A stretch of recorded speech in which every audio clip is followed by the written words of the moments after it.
In the Bible, if a woman was being raped in the city and she screamed, then the man who did it, they stoned him to death. She was innocent. But if she didn't scream, she was complicit, and she suffered the same as he did. On the other hand, if a woman was raped in the countryside, she was already credited with screaming, even though she may not have, because she was in the area where no one could help her. And so only the man who committed the rape would be stoned to death. And this involved women who were married or engaged to be married. There's a matter of complicity, being a victim and not being a victim, depending on the actions that you take. In the world today, we have child molestation happen over and over again. No doubt about it, the adults are guilty who engage in this. They deserve punishment. There surely should not be any leadership roles. But does that make the young ones engaged in this innocent? Does that make them just victims? Well, again, it just depends on the situation. When you know something's wrong and you go back to the situation and do it again, in what way are you a victim? No, you're no longer a victim, you're a complicit. Because what you should have done was, at least once you left the situation, whatever happened there, at least have gone to authorities, to police officers, to someone that can help you to get out of the situation. But if you go back, how is it that you're a victim? You're complicit with illegal activity. Now, the world may call you a victim all day long.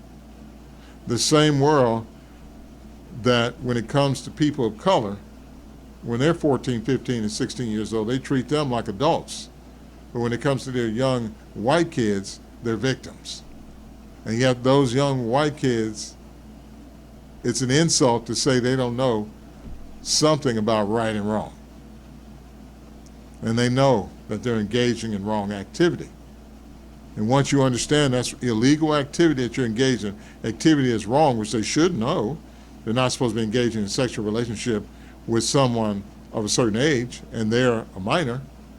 Then for them to, let's say it happens, I'm just going to put it like that, let's say it happens, and then they go right back to it, well, you're no longer a victim, you are complicit.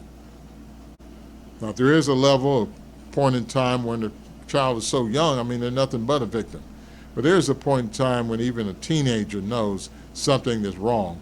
And if you go back to it, well then, in what way are you a victim? You're not a victim.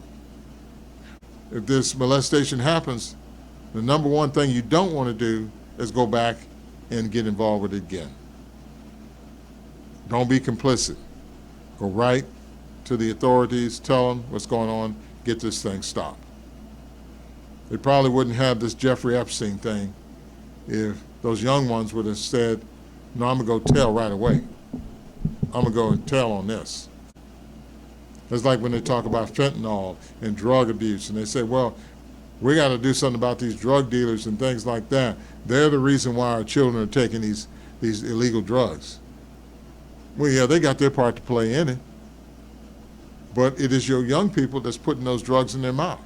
They know it's wrong, and they're being complicit in it. So don't just put it all on the drug dealer. Those taking the drugs need to receive proper punishment too. There needs to be a teaching of your young people, don't be doing these things because this, and this. Don't do it. So you can't just say, well, the drug dealers bring it in. Yes, they are wrong, they need to be handled, for sure.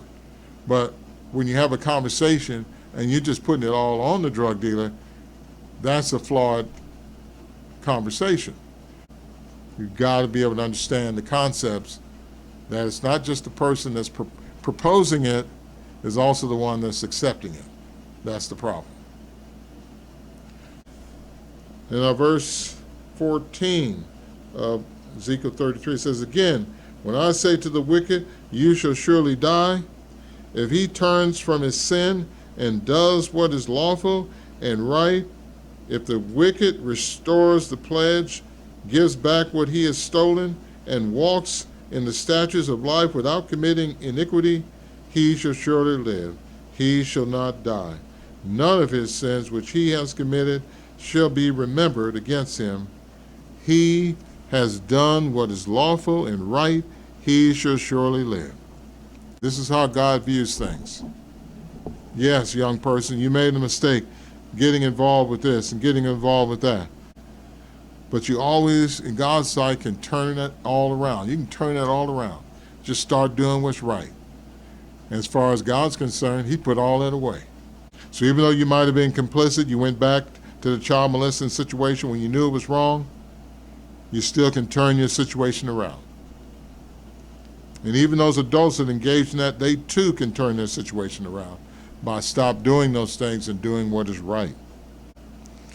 This great forgiveness is based upon a true sacrifice too that Jesus gave, where forgiveness people can turn around and not be given cancel culture, but have the opportunity even to gain everlasting life.